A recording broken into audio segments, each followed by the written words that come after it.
안녕하세요. おはようございます。 지난 봄에 이 건강 세미나 왔다가 나하교회에서 며칠간 강의를 하고 간 적이 있었죠. 先般ですね、3月でしょうか、那覇教会に参りまして、3日間だけですね、皆様と共に時間を過ごすことを思い出します。 그런데 이번에 3주간에 걸려서 열리는 이 세미나는 좀 특이한 세미나입니다. しかし今回はですね、約3週間、20日間にわたって行われます今回のセミナーはですね、特別であると申し上げることができます。 여러분 보통 건강 세미나에 가면 좋은 강의를 듣고 많이 배우고 오는 것 하지요. 通常ですね、セミナーに参加しますと、良いメッセージを聞いて、時には心に感動を覚えて帰られますね。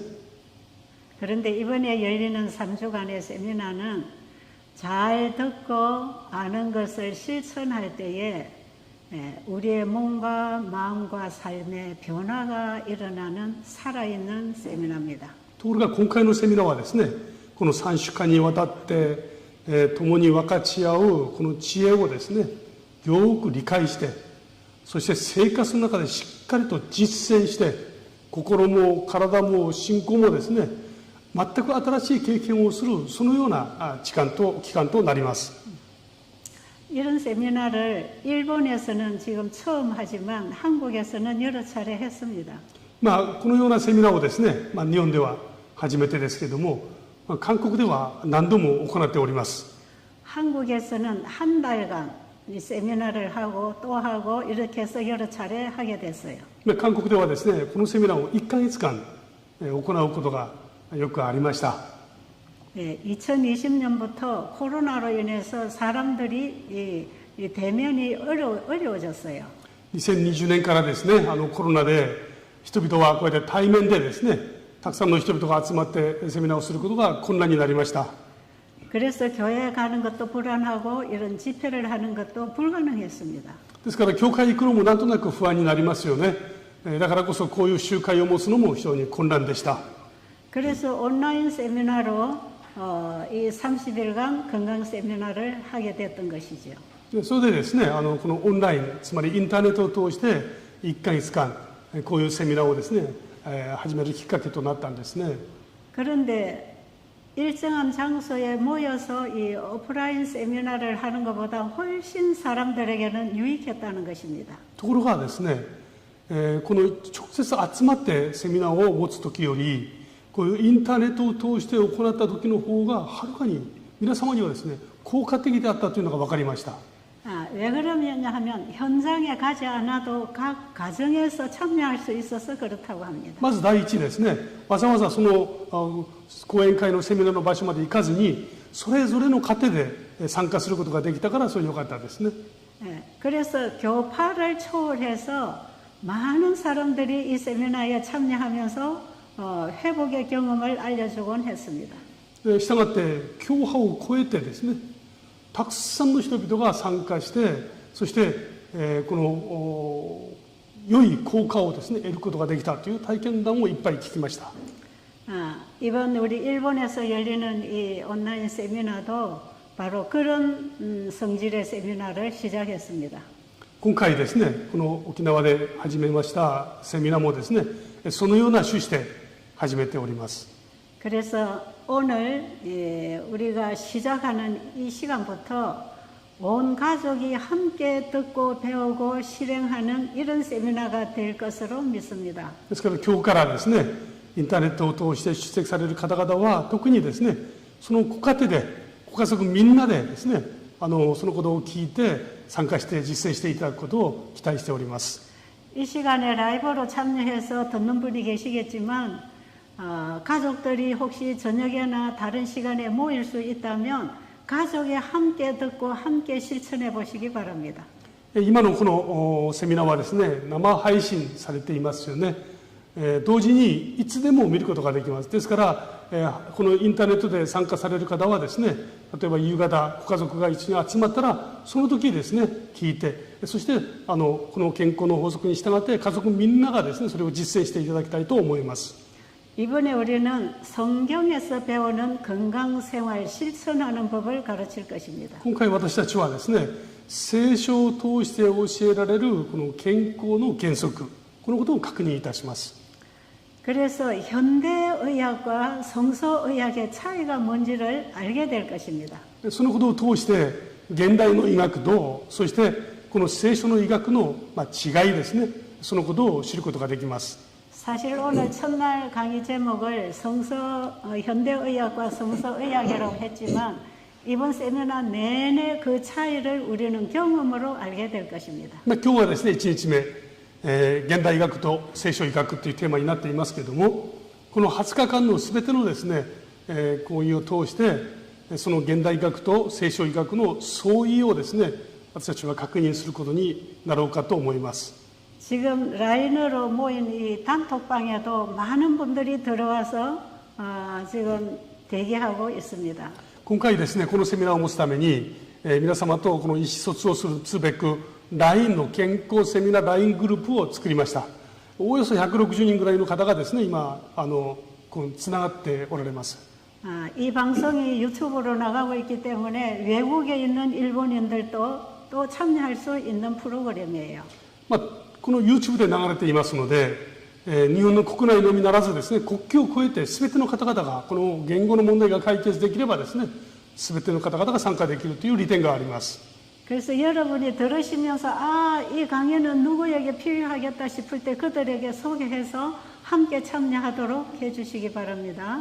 ですからこれ皆様がお聞きになってですねこのメッセージはこの方に必要だと思われたらその方にそれを知らせてですねどなたでも自由に参加できるように進めていただきたいと思います。 그리고 한국 사람들도 제 언어를 알아들을 수 있기 때문에 함께 참여하시는 분들이 계시면 도움될 것입니다. 今私は韓国語でお話申し上げていますから日本のみならずですね韓国の方々も自由に参加することができます。 이번 세미나의 총 주제가 되는 성경 말씀을 한 절 소개해 드리겠습니다. 今回ですねこの全体を通して皆様にお伝えするテーマに沿った聖書の御言葉を一箇所ですね皆様にご紹介したいと思います。 네, 출애굽기 15장 26절입니다. 出エジプト記15章ですね26節の言葉です。お読みしますね。もしあなたがあなたの神主の声に必ず聞き従い彼の目にかなう正しいことを行い彼の命令に耳を傾けすべての掟を守るならば私はエジプトの人に下した病をあなたには下さない。私はあなたを癒す主である。アーメン。 네, 이 말씀은 모세를 통해서 애굽에서 종살이하고 있던 이스라엘 백성들을 출애굽시킨 이후에 하나님이 그들에게 주신 약속입니다. この出エジプト記15章26節の言葉はですねイスラエル民がエジプトに虐げられていた時にモーセを通して解放しそして解放した後にですね神様がイスラエル民に約束された御言葉なんですね。 우리는 이스라엘의 역사 속에 하나님이 주신 약속들을 오늘날 우리에게 주신 약속으로 받을 필요가 있습니다. 私たちはですね神様がイスラエル民に与えられた約束その約束を今日私たちに与えてくださいました約束として捉える必要があります。 이스라엘 민족들이 애굽에서 종살이할 때에는 자유가 없었습니다.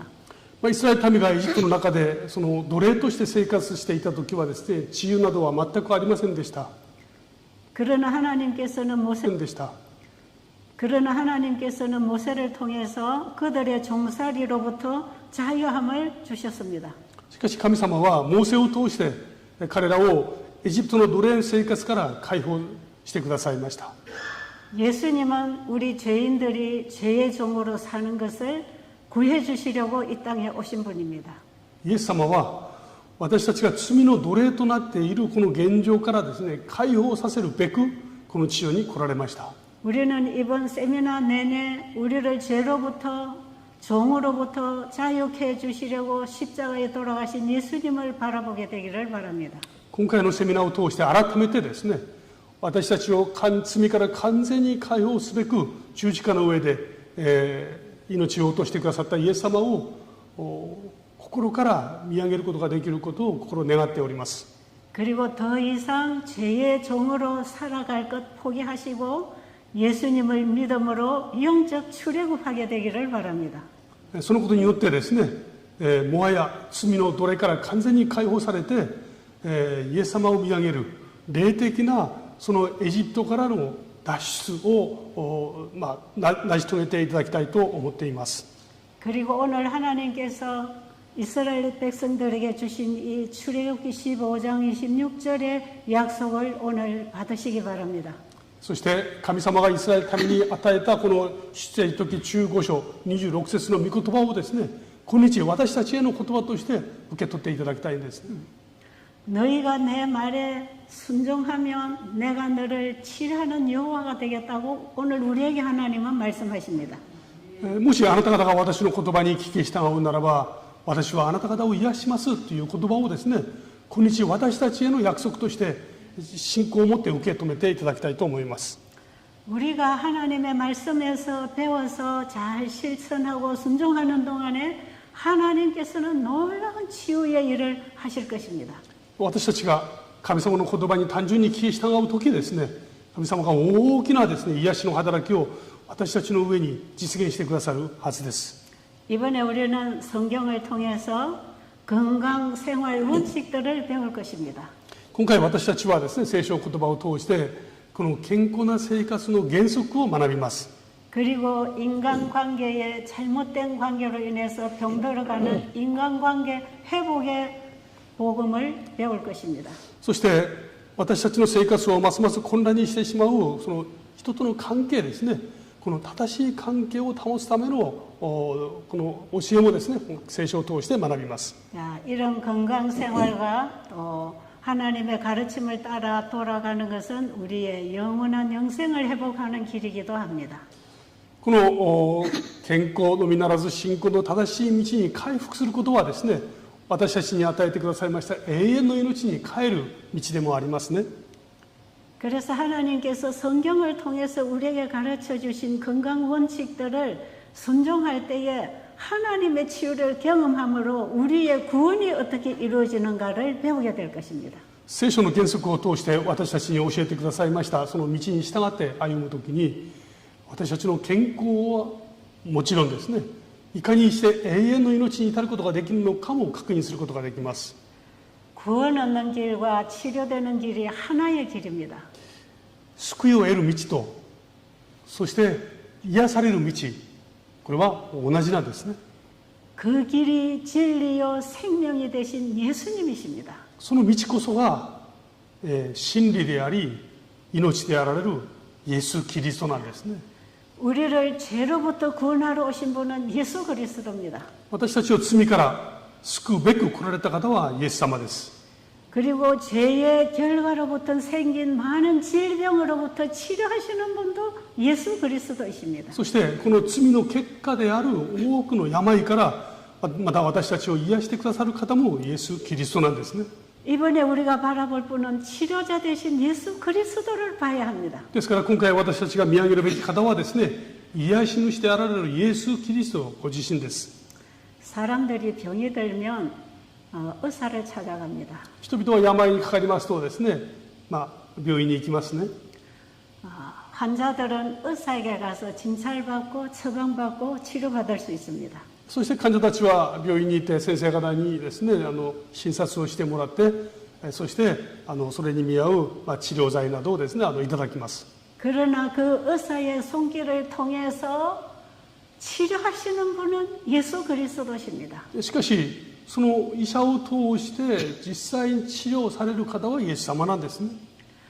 의사는 환자가 치료될 수 있도록 봉사하는 사람들입니다. 医者はですね、人々がこの治療、癒されるように奉仕する役割を担っています。 그래서 우리 몸에 병이 생기면 반드시 의사를 찾아가고 의사의 도움을 받아야 합니다. ですから私たちが病気になりましたらですね、必ず病院に行って、そして医者の手をですね、借りる必要があります。 그러나 의사가 환자에 따라서 수술을 하고 약물을 사용하는 것, 그걸 통하여 치료하시는 분은 하나님이십니다. そしてその医者の手を通してですね、薬や場合によって手術、それらのその働きを通して実際に治療されるのはイエス様なんですね。神様ですね。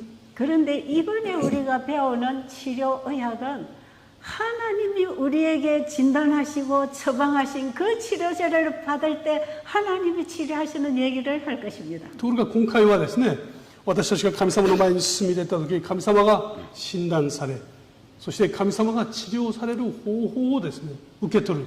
そのような方法で癒されることを確認をするわけです。 그래서 이번에 우리는 성경을 통해서 하나님이 치료하시는 근본 치료의학을 배울 것입니다. ですから今回はですね、聖書を通して神様が癒されるその癒しの根源ですね、最も根底にあります本質を確認をいたします。 여러분이 이번에 이제 배워보시면 알지만 이것은 전혀 어려운 치료법이 아닙니다. 今回ですね、20日間皆様がお聞きになれば分かりますけれども、これは決して難しいものではありません。 오늘부터 우리가 배우는 건강 생활을 실천하는 동안에 하나님은 치유하십니다. 今日から始まりますこの20日間のセミナーを通して得たものを実践している間に神様ご自身がですね、癒してくださいます。 예, 그러려면 병이 뭔지를 먼저 알아야 되지 않겠어요? そのためにはですね、まず病とは何かというものをですね、知る必要がありますね。 예, 치료봉사 127페이지에는 이런 말씀이 있습니다. そのミニストリー・オブ・ヒーリングのですね、97ページに次のような言葉があります。病気とは健康の法則を犯した結果起こった状態から体の組織を解放しようとする自然な営みである。病気の時にはその原因を確かめなければならない。不健康な状態を変え、間違った習慣は直さなければならない。そして不純物は排泄し、組織を正常な状態に戻そうとする自然の営みを助けなければならない。 오늘날 많은 사람들이 앓고 있는 그 병은 왜 생기는 것인가? 今日ですね、多くの人々が病んでいますけれども、その病はなぜ生まれるんだろうか。 사람을 창조하신 하나님이 주신 건강 법칙을 어기고 살았기 때문에 병이 온다는 것입니다. この神様が与えてくださいました現行の法則をですね、それに逆らって、それに反して生活しているので病を得ると教えています。 병이라고 하는 것은 건강 법칙을 범하고 살아갈 때에 이 몸이 더 이상 견딜 수 없다고 하는 사인을 보내는 것이 병적 상태입니다. この病っていうのはですね、私たちがこの健康な状態から外れた時に、体がこれ以上耐えられませんと言って叫ぶ症状として出てくるのが、それが病気なんですね。 예, 우리가 병에 걸리는 것은 재수가 없어 걸리는 것도 아니고 하나님이 죄벌로 병을 주는 것도 아닙니다. 私たちが病気になりますのはですね、運が悪くてなるわけでもなくて、神様がですね、なんか罰を与えて、そして病気を得るものでもありません。 하나님께서는 우리가 건강하게 살기만을 원하십니다. 神様は私たちがですね、健康な生活をずっと歩んでいくことを願っておられます。 그래서 우리에게 건강하게 사는 법칙들을 다 가르쳐 주셨습니다. ですから私たちが健康に生活することができるように健康の法則をもですね、ちゃんと与えてくださっています。 이 자연의 법칙을 통해서 배우도록 해주셨어요. この自然の法則を通してその知恵を得ることができるようにしてくださいました。 그리고 성경을 통해서 알도록 가르쳐 주셨어요. そして聖書を通してちゃんと知ることができるように教えてくださってもいます。 그런데 사람들이 천연계의 법칙을 무시하고 하나님의 말씀을 무시하고 건강 법칙을 범하고 삽니다. ところが人々はこの自然の法則に逆らってですね、そして神様の言葉も軽んじて、そして自分が好きなように生活してしまいます。 이때에 이 몸이 더 이상 주인을 위하여 일할 수 없다는 자연적인 현상을 드러내는데 그게 병이라고 하는 것입니다. でそのような生活が続きますとですね、この体がもうこれ以上この体の持ち主のために正常に働くことができないと言ってこう叫びの声を出すのが病気なんですね。 여기서 생겨나는 병들이 오늘날 현대의학에서 치료받을 수 없는 수많은 질병들입니다. ここで生まれたこの病気がですね、今日現代医学としてはどうしてもこう癒すことができないたくさんの病があるわけです。 예, 대표적으로 모든 암 종류가 그렇습니다. まあ皆様ご存知でいらっしゃいますたくさんのがんの種類がありますね。 또 자가 면역성으로 수많은 증상들을 당하고 있는 이런 병들입니다. そして自己免疫によってこの起こる症状ですね、たくさんの症状があります。 그리고 관절염, 통풍, 혈압, 당뇨 이런 것들도 다 대표적인 그런 병들입니다. 関節炎がそうですね、それから痛風もそうですね、その他たくさんの病気がありますけども、それら全てがですね、そのようにして生まれているものです。 오늘날 아토피로부터 온갖 피부병들이 일어나고 있는 것도 다 마찬가지예요. アトピー、そうですね、たくさんの皮膚の病気ですね、そういったものもそういうふうに言うことができます。 이걸 하나하나 병명을 나열하려면 다 기억할 수 없는 병들이 우리 몸에서 생겨나고 있는 것이 병입니다. この病名をですね、並べようとすると並べきれないほどたくさんの病気がありますけども、これらのものが全部私たちの体の中でですね、起きている病なんですね。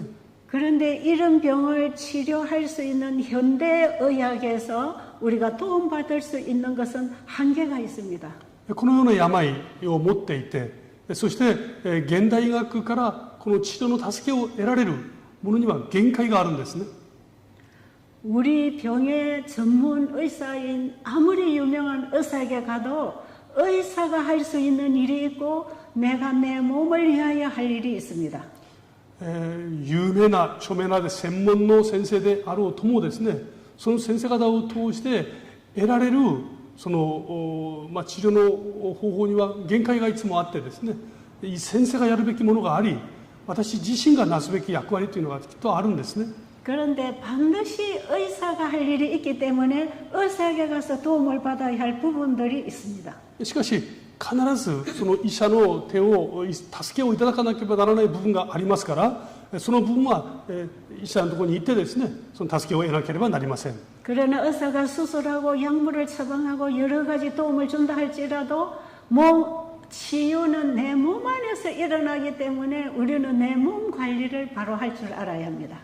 もちろん病院の先生はですね、手術をしたりそれにふさわしい薬をですね処方したりしてくださいますけれども、この治療は私の体の中で起きますから、私の体の中でこの治療が回復できるようにですね、健康をちゃんと保っていかなければなりません。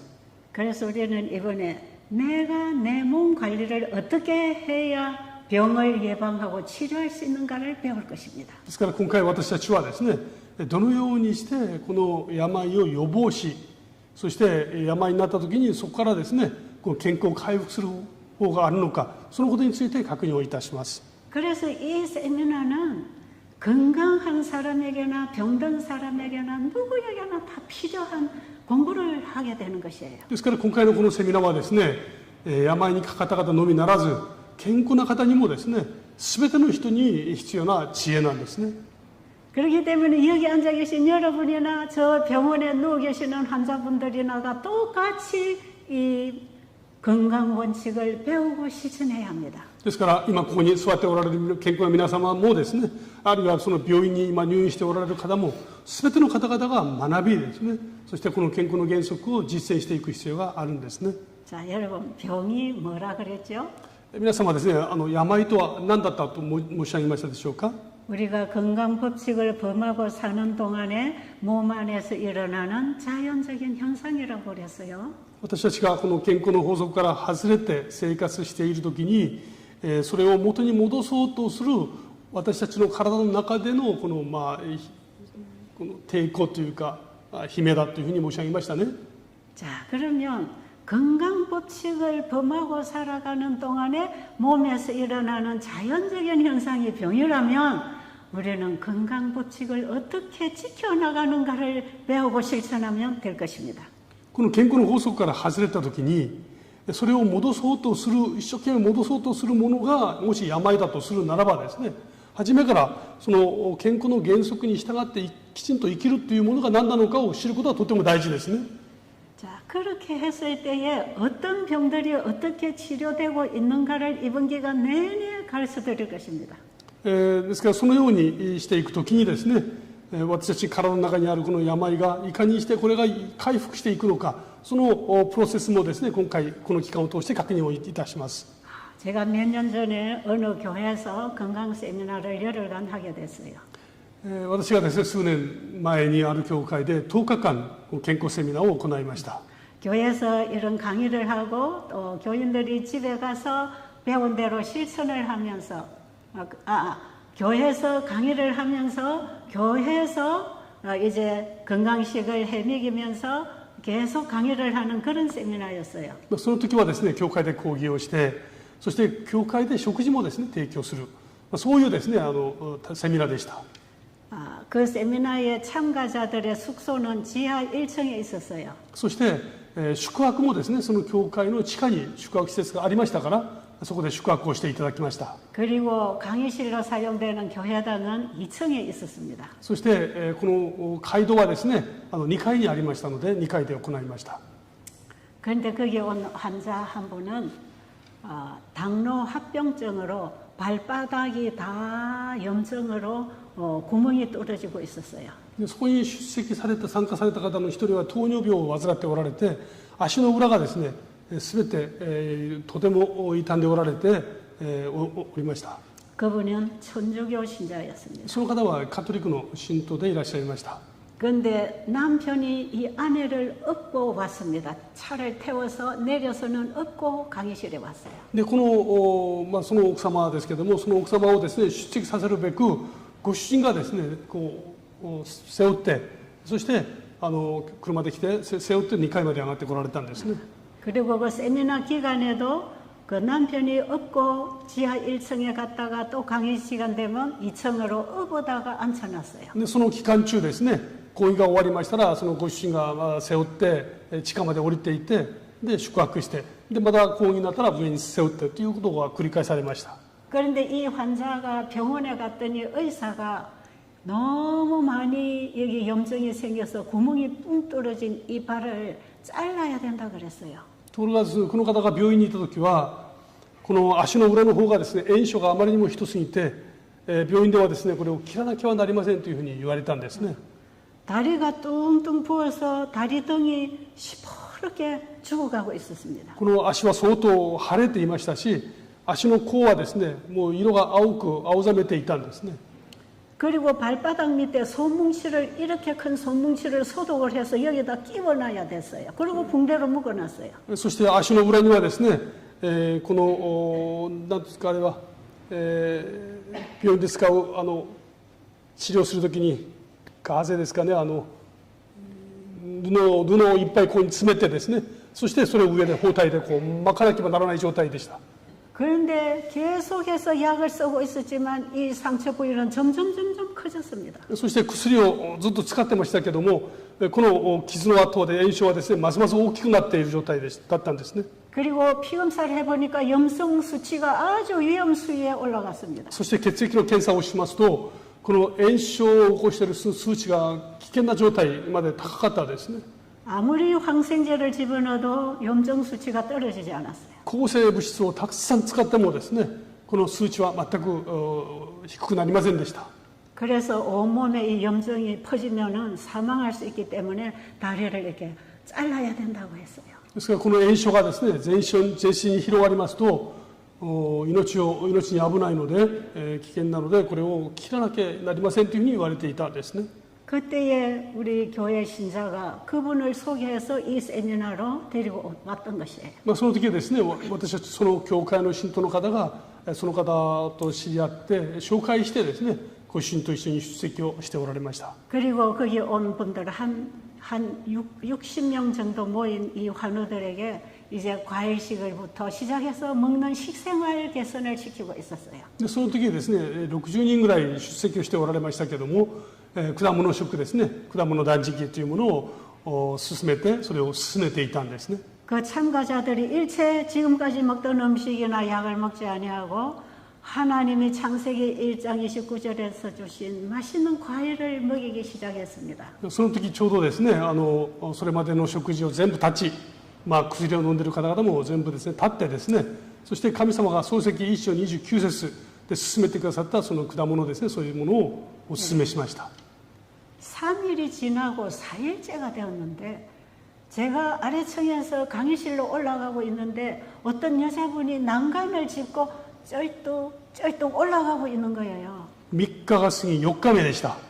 私は地下からですね、2階までこの階段を上って上がっていったんですけども、ある一人の女性がですね、手すりを自分の手で取って、そしてゆっくりですね、この階段を上る女性がいたんですね。 근데 이분을 자세히 보니까 그 남편이 걷지 못하는 자기 아내를 업고 온 그 여인이었어요. その女性は他ならぬそのご主人がですね、背負ってそこに参加していたあの女性だったんですね。 어떻게 이렇게 걸을 수 있냐고 물어봤어요. その場でどうして歩くことができますかって尋ねました。 그랬더니 앉아서 발을 보여주면서 이 발이 이렇게 크게 상했던 것이 점점 새살이 차고 있습니다. そしたらその場でですね、足の裏を見せてくれるんですね。今までは一方ですけども、新しい皮膚が出始めました。 그리고 발꿈치를 디뎌가면서 쩔뚝쩔뚝 걸을 수 있다는 것이에요. そしてかかとを使ってですね、歩くことができるようになりましたとおっしゃるわけです。 그 집회 열흘을 마치는 날이 됐을 때 크게 뚫렸던 발바닥이 이렇게 좁아지고 새살이 많이 차올랐어요. この10日後にですね、大きな穴が開いてたあそこに新しい皮膚がいっぱい出てきて、そして傷跡も少なくなって小さくなったという状況をですね、見せてくださいました。 그런데 한 2달 후에 다른 장소에서 또 똑같은 세미나가 열렸을 때 이분이 거기 참석했어요. そして2ヶ月後です。他の教会で同じようなですね、セミナーを行いました。その女性が参加していたんです。 그때에 보니까 발이 완전히 다 아물어졌어요. その時その女性は足はとても良くなってました。 다리를 자르지 않고 정상적으로 회복할 수 있었습니다. 足を切ることなくですね、正常に回復していったんです。 이 환자에게서 우리가 보는 현대의학과 성서의학의 차이가 이런 것입니다. この患者から見ることのできるですね、現代医学と聖書医学の違いを見ることができるんですね。 앞으로 저는 이런 치료법을 계속 가르쳐 드릴 것입니다. 私は今後ですね、このような方法を皆様に継続してお伝えいたします。 그리고 제가 일본에 3일 날 도착했습니다. 実は私ここにですね、7月3日到着いたしました。 제가 서울에서 인천공항에서 일찍 출발을 해야 돼서 제가 있는 집에서 그 전날 출발을 했댔어요. 私の家からですね、空港まで距離もありましたもんですから、早く立たなきゃいけないので、その1日前からですね、宿泊をしていました。 그런데 서울에서 제가 한 분 환자를 만났습니다. で、ソウルで実はその時一人の患者さんにお会いしたんですね。 이분은 미국에서 의사 일을 했던 의사예요. この方はですね、アメリカで医者をしておられました。 60대 후반의 여인인데 산부인과 의사였어요. 60代後半のですね、女性で産婦人科の医者でいらっしゃいます。 그런데 이제 은퇴를 하고 자기 고국 땅인 한국에 와서 살고 있는 것입니다. で、もうすでに引退をされてですね、ご自分のその生まれ故郷である韓国に戻って生活をしていたんですね。 그분은 이 세상 것 내가 다 가져봐도 다 쓸데없어. 나는 예수님을 만나야 돼. 예수님을 알고 싶어. 이런 소원을 가진 분이었어요. この方はですね、もはやいろんなものはもういらない。私はイエス様にぜひ個人的に会いたいと、そういう思いを持っておられた方でした。 근데 제가 그분하고 이제 산책을 하게 됐는데 팔을 이래 잡는데 팔에 물이 줄줄 흘러요. でその方で私が一緒にちょっと散策を一緒にしたんですね。で腕をこう取ったんですけども、腕を取ってみたら腕から汗がいっぱい流れるわけです。 지금 그렇게 더운 시간도 아니고 우리는 땀이 하나도 안 나는데 이분 몸은 온몸에 땀이고 옷이 젖어 있어요. その時間はですね、それほど汗をかくような時間ではありませんでした。ところがこの方だけがですね、服が全部濡れるほど汗をかいてるんですね。 그래서 제가 왜 그러냐고 물어봤어요. でどうされたんですかって尋ねました。 이분은요, 이 병이 뭐냐면 자율신경 조절 장애입니다. この方が持っておられた病はですね、自律神経障害だったんですね。 이 몸 안에서 조절 장애가 일어난 것이에요. 体が調節する機能が壊れてるんですね。 제가 이런 환자를 여러 봤어요. 私はこのような患者を今までたくさんお会いしていました。 어떤 경우에는 항암제를 많이 받은 이후에 항암제 후유증으로 이런 조절 장애가 일어나서 문제를 가지고 고생하는 사람 많아요.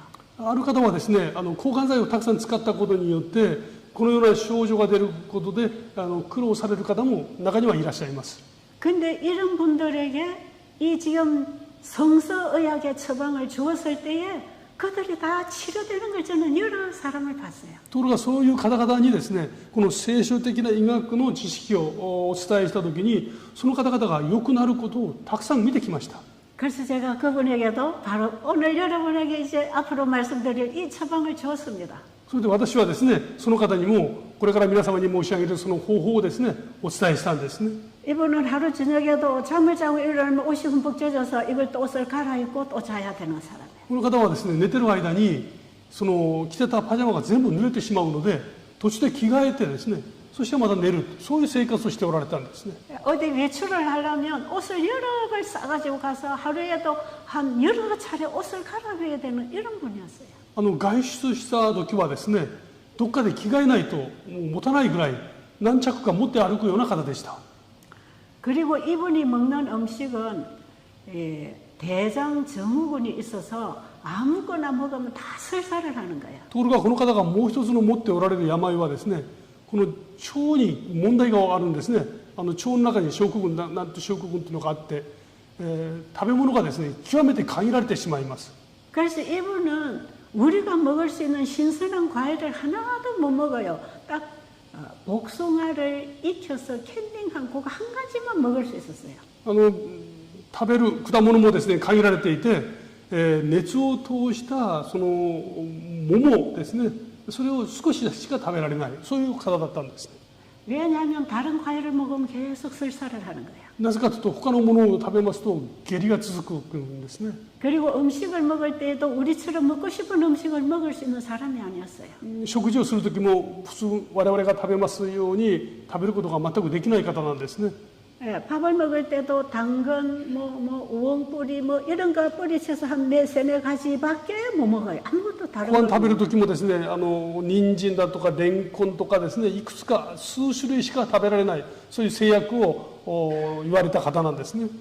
그래서 어디 여행을 하면 항상 자기가 먹을 음식을 싸가지고 가야 되는 사람. ですからどこか旅に出るというようなことになればですね、その旅の期間中自分が食べるものを必ず持参しなければならない、そういう方でした。 그래서 제가 이분에게 뭐든지 하나님이 주신 음식을 다 먹을 수 있도록 하나님이 주신 처방을 받고 실천하라 그랬어요. 私がこの方にですね、神様がくださる良きものを全て食べることができるようにですね、神様の知恵に従うようにお勧めいたしました。 이 대장 증후군 때문에 그동안의 설사가 두려워서 하나도 먹지 못했던 그 과일들을 제가 먹는 방법을 가르쳐 줬어요. この腸にですね、大腸に問題があって、食べますとその下痢をしたりするからですね、その食べることを本当にこう控えていたあの方に私がこの果物の食べる食べ方をお伝えしたんですね。 그래서 과일 금식을 한 일주일 동안 하라 그랬어요. そして果物断食をですね1週間進めるように続けるようにお勧めいたしました。 내가 옛날에는 이 신선한 과일 먹고 싶어도 먹으면 설사하고 이래서 못 먹었는데 정말 먹어도 될까요? 私は果物が好きで食べたかったのにこれを食べると下痢を続けていたんですけど、本当に食べていいですか？ 이것은 하나님이 주신 성서 처방이니까 먹어도 하나님이 고쳐주실 거다. これは神様がくださった聖書的な知識、神様の聖書による処方箋ですから、必ず神様が癒してくださいます。 당신이 정말 나를 창조하신 하나님이 말씀하신 그 말씀이 성경에 기록된 줄로 믿는다면 순종을 하십시오. 本当に神様があなたをお作りになった方であり、また癒す方法も聖書に記してくださったと信じるならば試みてください。 저는 과일 금식을 하도록 처방을 주고 제가 일본 여기 오키나와에 왔습니다. そして私はですね、果物をどのように召し上がるかをですね、処方して教えて、そしてこの沖縄に帰って沖縄に来ました。 그게 지난 7월 3일입니다. それが7月3日だったんですね。 그런데 4일째 되는 날이 어제였어요. そして昨日がですね、ちょうど4日目なんですね。 어제 전화가 왔습니다. 昨日電話が来ました。 여러분 어떻게 됐다고 생각하세요? 皆様どのような結果になったと思われますか？ 이분이 너무 좋아서 감사해서 쩔 줄을 몰라요. この方がですね、電話口で本当に喜んでおられました。とっても感謝していらっしゃいました。 내가 오늘 날짜 과일만 먹는데도 설사를 하는 게 아니라 별이 너무 예쁘게 나온다는 거예요. 私今日で4日目果物だけ食べてるんですけども下痢するどころかとってもきれいなうんちが出てます。 그리고 앞으로 얼마나 더 할 수 있느냐고 물어봤더니 하라는 대로 일주일 하겠다고 그러는 겁니다. ですからこれから何日間これを続けられますかって尋ねましたら、先生から言われた通りに1週間続けられますっておっしゃったんです。 그러면 앞으로 일주일 더 과일식을 하는 동안에 대변을 한 번도 안 볼 수도 있다 그랬어요. 私はですね、これからこの1週間最後まで続ける間に便が一度も出ないこともありえますと申し上げました。 이 설사를 하게 되면 먹는 대로 나오겠지만 이것이 조절이 되고 치료가 되고 있다면 대변이 안 나올 수도 있습니다. この下痢をするときはですね、食べたらもうすぐ全部出てしまいますけども、食べたものがちゃんと効果のある治療剤になっているならばですね、必ずしも便として出ない可能性があると申し上げました。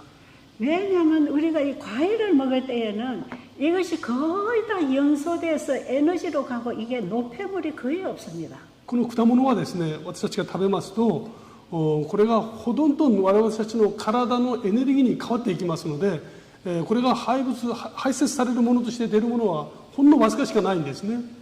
그래서 우리가 식사를 잘하면 대변의 양이 작습니다. ですから私たちが正しい食事の仕方をすればですね、出てくる便が少なくなります。 그런데 과일만 며칠 금식으로 먹으면 거의 대변이 없어요. 이 모여가지고 며칠 후에 조금 나옵니다. ですから私たちが果物だけ食べますとですね、数日間出るものがあまりないんですね。それが何日間か溜まってちょっとだけ出るわけです。 그래서 제가 일주일 과일식을 하고 난 다음에 어떻게 회복 식사를 해야 되는지를 다 가르쳐 줬어요. そして1週間のですね、果物断食が終わった後にその後の食事の仕方もまた合わせてお伝えいたしました。 그런데 이분에게 땀이 흐르던 게 멈추었습니다. ところこの方がですね、あれだけ出ていた汗が止まりました。 그 다음에 과일을 먹으면 설사하던 장에 회복이 일어나서 설사를 안 합니다. そして今まであれだけ苦労していた下痢も止まりました。 이게 불과 4일 만에 일어난 회복입니다. これがわずか4日間起こった変化ですね。 자, 이런 치료 처방이 성경에 있습니다. このようなですね、処方箋が聖書の中にあります。 이번에 우리가 제대로 먹고 살아야 할 그 음식들이 창세기 1장에서 하나님이 창조된 우리의 필요를 위해서 만들어 주신 것들입니다. ですから私たちが普段ですね、本当正しく食べていくべきその食べ物がですね、聖書の中に漱石に記録されているんですね。 그래서 우리는 다시 창세기 1장에 창조의 하나님을 믿음으로 그분이 주신 양식을 새롭게 받아먹는 새로운 시작을 할 것입니다. ですから今回私たちはですね、私たちをお作りになった神様が与えてくださいました食事に原点に立ち返ってですね、新しいスタートを切ることになります。 자, 하나님께서 치료하시는 이 성서의학 치료 세미나에 여러분은 가족과 함께 참여하셔서 온 가족이 건강을 회복하고 또 예방하는 일에 도움이 되기를 바랍니다.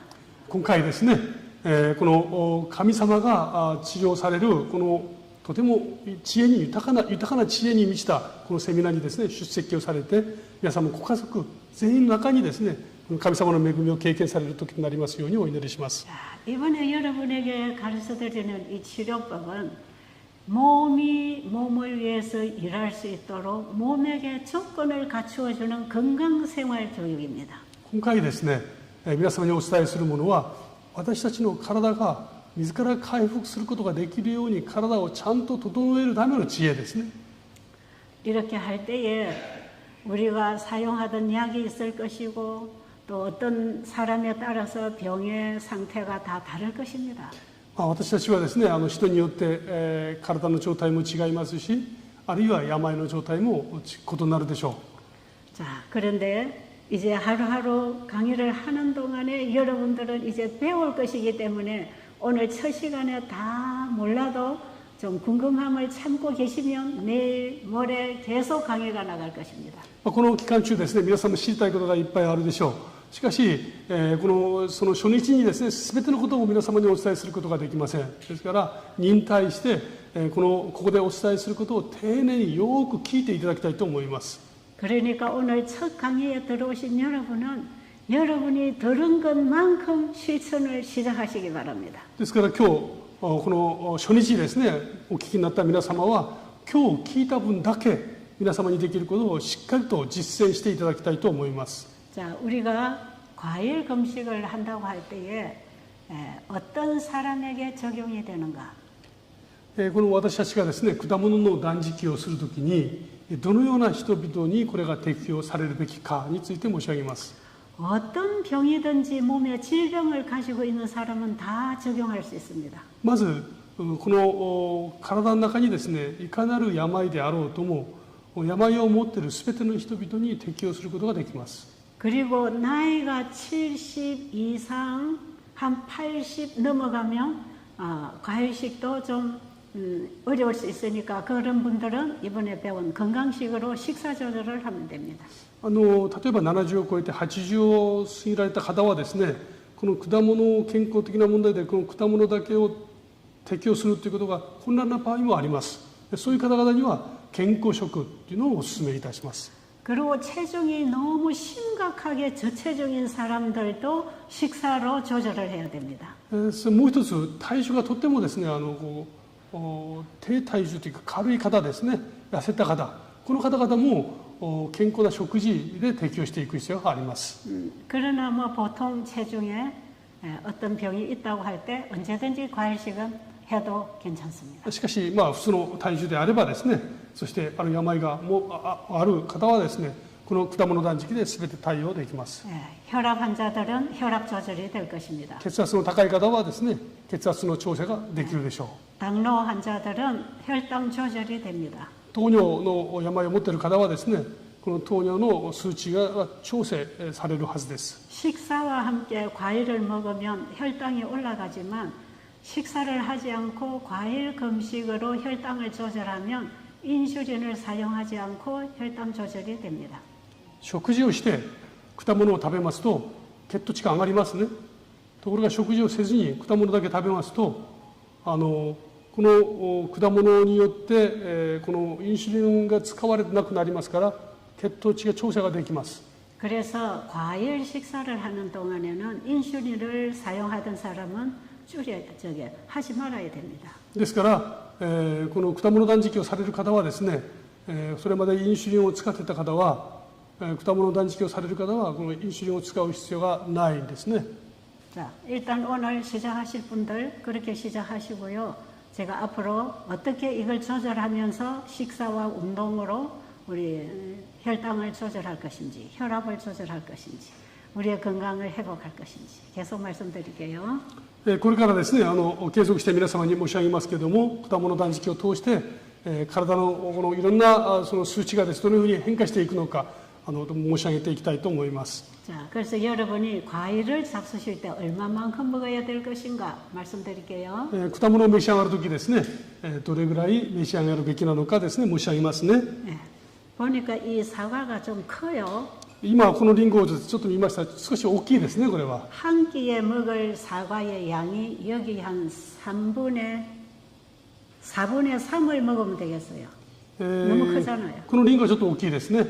1回1食分だとすればですね、このリンゴの4分の3ぐらい、もうちょっと小さめで1回1食分です。 그리고 오렌지는 이런 크기에 한 2개가 한 끼 식사가 되겠습니다. このオレンジでしたらですね、1回分の食事として、この2つですね、このオレンジ2個が1回分の食事になります。 그리고 바나나도 이 정도 크기의 2개면 한 끼 식사 되겠습니다. そしてバナナもですね、これぐらいの中ぐらいのバナナでしたら、2個が1回の食事分となります。 그 외에 여러 가지 다양한 과일을 다 이러한 양으로 한 끼 식사로 먹을 수 있습니다. その他ですね、そのたくさんの果物は種類がありますよね。すべての果物、これぐらいの量で1回分の食事となります。 다만 파인애플은 과일 식사로 과일 금식에 쓰지 않습니다. しかしですね、パイナップルだけは果物断食としては使いません。 이건 산이 너무 강해서 위벽을 상하기 때문에 과일 금식에 먹지 않습니다. これはなぜかというと、酸が強すぎてですね、胃の壁に刺激を与えすぎますから、これは使いません。 식사 때는 괜찮습니다. 食事と一緒に場合は大丈夫です。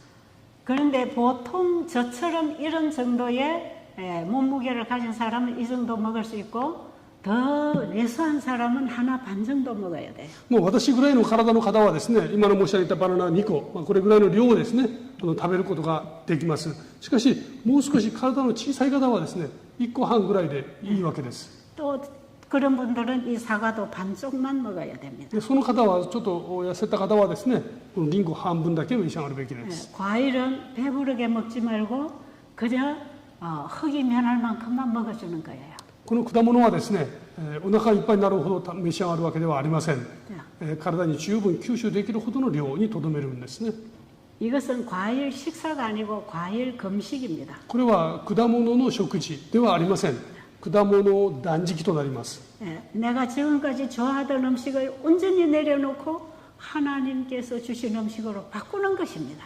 今まで好きだったですね、果物食事を全てそこに置いて、神様がくださった食事に切り替えるわけです。 그리고 물을 마실 때에 저처럼 이렇게 보통 체중인 사람은 이게 300cc인데 이걸 한 컵으로 생각하고 아침에 2컵 정도 마십니다. そして私ぐらいの体の方はですね、とって飲むべき水ですね、今私が手元に持っているのが 300cc ぐらいのものですけども、これをですね、コップ1杯として捉えて、朝起きてこれを2杯飲みます。 그리고 저보다 키가 크고 몸무게가 뚱뚱한 사람은 한 400cc를 한 컵으로 먹을 수 있습니다. 私より体が大きくてもっと背が高い方はですね、400cc くらいのものを1カップとして、2つ飲むことができます。 그리고 저보다 작고 아주 야인 사람들은 한 200cc를 한 컵으로 먹을 수 있습니다. そして私よりうんと痩せてですね、小柄な方は 200cc を一つのコップとして計算していいわけです。 음식의 양도 내 체격에 따라서 양이 조절돼야 되듯이 물의 양도 그렇게 조절돼야 됩니다. 食事の量もですね、体の大きさによって、調節されますね。水の量も同じです。 자, 이것을 언제 어떻게 먹을 것인가 하는 하루 일과표를 이제 곧 올려드리겠습니다. これをですね、一日いつどのぐらい取るかというべきものをですね、一日の日課表、それを皆様にご紹介いたします。 오늘 소개해드리는 하루 일과표는 오늘부터 시작해서 여러분이 돌아가실 때까지 실천해야 할 하루 건강 생활 프로그램입니다. この今日からですね、紹介しますこの日課表は、これからずっと皆様が必ずですね、毎日その実行していかれるべき手順になっています。 지금 그 일과표 만드신 분이 고치신다 한국판 책에는 101페이지에 나와 있고요. この日課表ですね、今ここに写されていますね。皆様にですね、LINE ですでにお送りした添付してお送りしております。この内容ですね、はい、その上中の先生の著書、作られた方が癒されるというところに出ています。 그리고 이 내용을 우리 이건환 목사님께서 일본어로 번역을 하신 것을 지금 여러분의 화면에 올려드리겠습니다. 今ですね、翻訳した内容をですね、今前に映し出しています。 잘 들으시고 잘 읽으시면서 오늘부터 실천에 들어가시기 바랍니다. よく聞いてですね、読んで、今日から実践していただきたいと思います。